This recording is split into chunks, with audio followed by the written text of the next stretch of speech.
네, 자유한국당 북핵외교안보특별위원회에서 준비한 성명서를 발표하도록 하겠습니다. 문재인 대통령은 안보 실정에 대한 책임을 통감하고 후안무치한 정의용 국가안보실장을 즉각 파면하여야 한다. 지난 11월 1일 국회 운영위원회에 청와대에 대한 국정감사에서 정의용 국가안보실장을 비롯한 청와대 안보라인 인사들은 기본적인 사실조차 숙지하지 못할 정도로 북한의 핵과 미사일 위협에 대해 무지하고 무능한 그들의 모습을 여과 없이 드러냈다.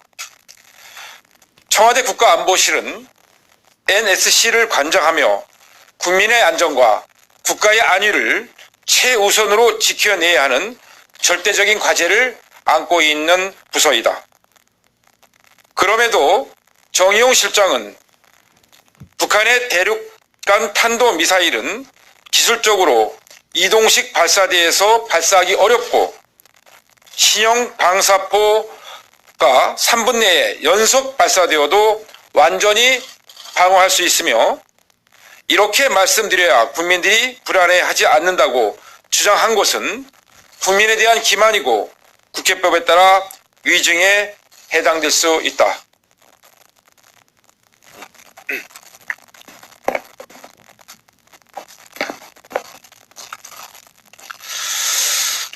첫째, 북한은 이미 ICBM 미사일을 3차례 발사하면서 이동식 발사대를 이용했다.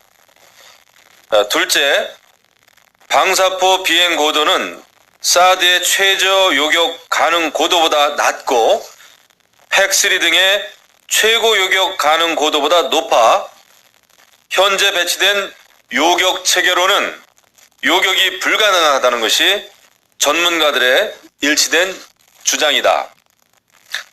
셋째, 문재인 정부의 국방 정책을 국민들은 더 이상 신뢰하지 않는다.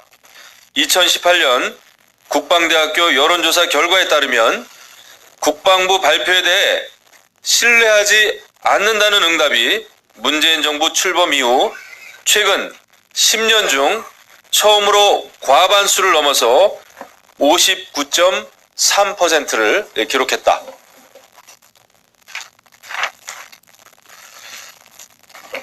또한 동창리 발사장이 폐기되면 북한이 ICBM 발사 능력도 없다는 정의용 실장의 주장은 국제사회가 반대하고 있는 북한의 비핵화 방식을 지지한 것이다.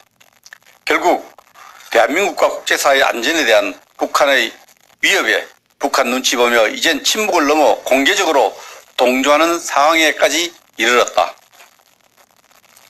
한국과 미국의 군 당국은 북한 ICBM의 이동 발사를 0.001%라도 대비하려고 하는데 안보 컨트롤 타워인 정의용 실장은 오히려 대북 외교 실장인 것처럼 북한의 입맛에 맞는 후안무치한 발언만 내놓고 있다.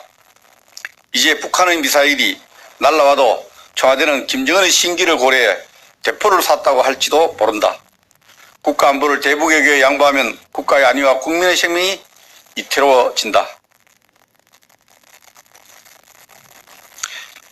문재인 정부 출범 이후 진행된 북한의 핵과 미사일 능력 급격한 고도화, 한미 군사 동맹 관계의 균열, 한미일 안보 협력 기반의 붕괴 등 총체적 안보 실정에 대해 준엄한 국민의 심판이 반드시 뒤따를 것이다.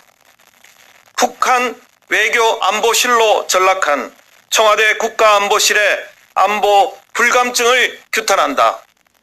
문재인 대통령께서는 군 통수권자로서 정의용 국가안보실장을 비롯한 청와대 안보라인 인사들의 후안무치한 안보 왜곡 행위를 중단시키기 위해 이들을 즉각 파면시킬 것을 강력히 촉구한다. 자유한국당 북핵 외교안보 특별위원회 일동 이상입니다.